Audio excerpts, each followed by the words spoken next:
ফজরের নামাজ পড়তে মসজিদে যাই নাই, বাসায় নামাজ পড়লাম। ও আমার চতুর্পাশ দিয়ে ঘুরতেছে, আমি নামাজ পড়তেছি, কোনো রকমই থামতেছে না। এক পর্যায়ে ওকে সুন্নত নামাজ শেষ করে এখানে শোয়ার জন্য বললাম, ও শুইল না।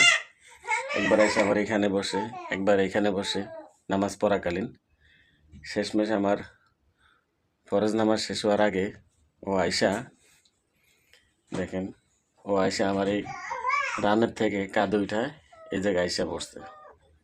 তখন আমার নামাজ চলতেছিল। আসলে বিড়াল হলে কি, ওরা অনেক আদর খুঁজে।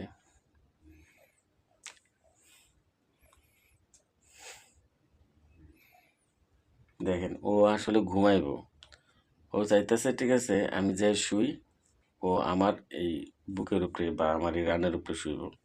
এই যে ও বেশিরভাগ এভাবেই ঘুমাইতে পছন্দ করে। এই যে কি মায়া লাগাইতেছে, সেই দিন আমার পাখির বাচ্চাটারে কামড় দিছে, তারপরেও।